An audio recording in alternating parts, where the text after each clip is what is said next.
जब भी बात होती है ना कंप्यूटर की परफॉर्मेंस की, तो सारा ध्यान सीपीयू या ग्राफिक्स कार्ड पर ही जाता है। लेकिन एक ऐसा गुमनाम हीरो है जो पर्दे के पीछे से सब कुछ संभालता है। रैंडम एक्सेस मेमोरी यानी कि रैम। ये है कंप्यूटर की तेज तर्रार शॉर्ट टर्म मेमोरी, और आज हम इसी की कहानी को समझने वाले हैं। तो चलिए सीधे मुद्दे पर आते हैं। एक कंप्यूटर असल में अपना सोचने का काम करता कहाँ है? इसे ऐसे समझिए जैसे कोई वर्क बेंच हो, काम करने की मेज। जब भी किसी प्रोग्राम को चलाना होता है ना, तो कंप्यूटर क्या करता है कि जरूरी फाइलों को अपनी लॉन्ग टर्म स्टोरेज यानी हार्ड ड्राइव से निकालकर इस वर्क बेंच पर रख लेता है, ताकि उन पर तेजी से काम किया जा सके। और वो वर्क बेंच पता है क्या है? वो है रैंडम एक्सेस मेमोरी। ये जो स्क्रीन पर दिख रहा है, ये है इंटेल की 103 चिप। 1970 में आई शुरुआती कमर्शियल डीआरएम में से एक थी ये। कंप्यूटर का सारा एक्टिव काम, सारा सोचना असल में इसी तरह के चिप्स पर होता है। तो टेक्निकली रैम है क्या चीज? ये कंप्यूटर मेमोरी का वो हिस्सा है जो एक्टिव डेटा और प्रोग्राम्स को होल्ड करके रखता है। इसका नाम रैंडम एक्सेस पता है क्यों है? क्योंकि सीपीयू इसके किसी भी हिस्से से डेटा लगभग एक ही समय में उठा सकता है। उसे किसी लाइन में लगने की जरूरत नहीं। और हाँ, ये टेम्परेरी है, मतलब जैसे ही पावर बंद हुई, वर्कबेंच साफ। चलिए अब जरा और गहराई में उतरते हैं और देखते हैं कि रैम डेटा की सबसे छोटी इकाई यानी एक बिट को आखिर स्टोर कैसे करती है। ये सारी कहानी छोटे छोटे इलेक्ट्रॉनिक स्विचेस से शुरू होती है, जिन्हें मेमोरी सेल्स कहा जाता है। हर एक बिट, मतलब जो 0 या 1 होता है, वो एक मेमोरी सेल में कैद होता है।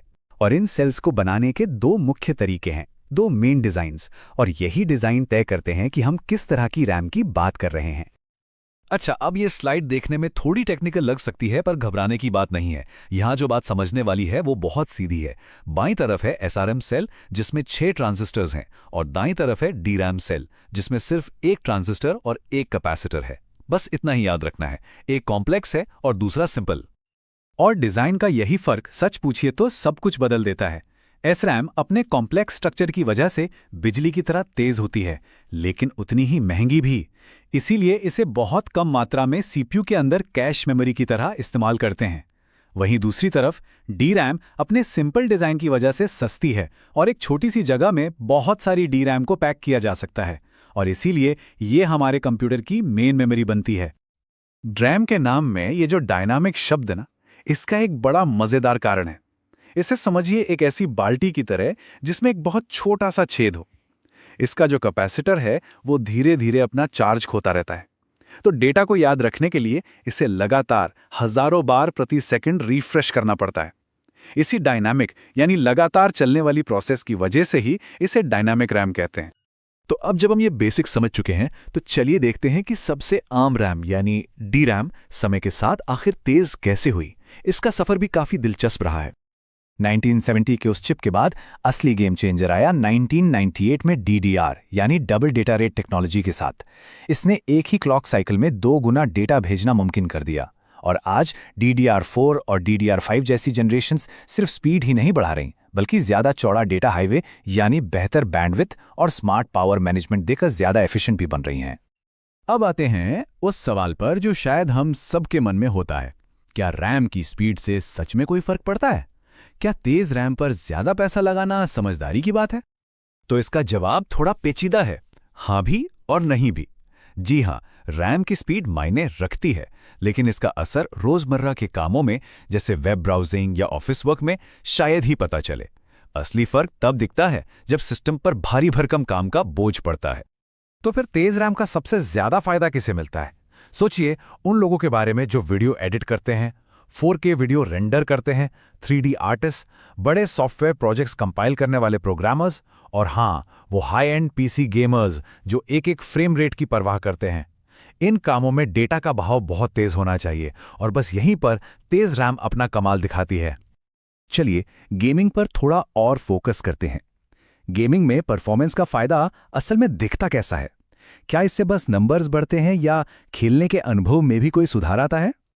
जरा इस बेंचमार्क डेटा पर नजर डालिए। तेज DDR5 रैम DDR4 के मुकाबले औसतन 7% ज्यादा फ्रेम्स पर सेकंड देती है। ये 7% का उछाल सीधे तौर पर DDR5 की बेहतर बैंडविड्थ की वजह से आता है, जो प्रोसेसर तक डेटा ज्यादा तेजी से पहुंचा पाती है।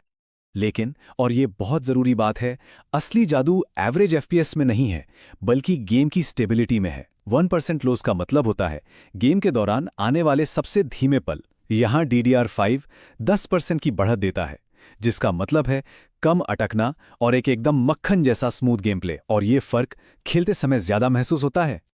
पर हाँ, एक बात बिल्कुल साफ कर देनी चाहिए, ज्यादातर गेम्स और एवरेज पीसी बिल्ड्स के लिए ये फर्क इतना बड़ा नहीं होता कि तेज रैम पर किया गया अतिरिक्त खर्च सही लगे। इसलिए ये फैसला हमेशा जरूरत और बजट पर ही निर्भर करता है। तो चलिए इस पूरी बातचीत का सार निकालते हैं। हमें क्या सीख मिलती है? आइए मुख्य बातों को एक साथ समेटते हैं। रैम के बारे में बस ये 4 बातें याद रखनी है। पहली, ये कंप्यूटर का तेज शॉर्ट टर्म वर्क बेंच है। दूसरी, SRAM वो सुपरफास्ट मेमोरी है जो CPU कैश में होती है। तीसरी, DRAM ज्यादा कैपेसिटी वाली मेन मेमोरी है। और चौथी, स्पीड का सबसे ज्यादा फायदा भारी प्रोफेशनल कामों और सीरियस गेमिंग में ही होता है। तो इस सब के बाद एक आखिरी सवाल मन में आता है, कंप्यूटर मेमोरी का भविष्य क्या है? क्या हम बस और तेज रैम की उम्मीद कर सकते हैं? देखिए, अगली बड़ी चुनौती सिर्फ रफ्तार बढ़ाने की नहीं है, बल्कि एफिशिएंसी की है। यानी कम बिजली की खपत और कम डेटा लीकेज के साथ काम करना। लक्ष्य एक ऐसा वर्कबेंच बनाने का है जो न सिर्फ ज्यादा शक्तिशाली हो, बल्कि ज्यादा स्मार्ट भी हो। और मेमोरी टेक्नोलॉजी अब इसी दिशा में आगे बढ़ रही है।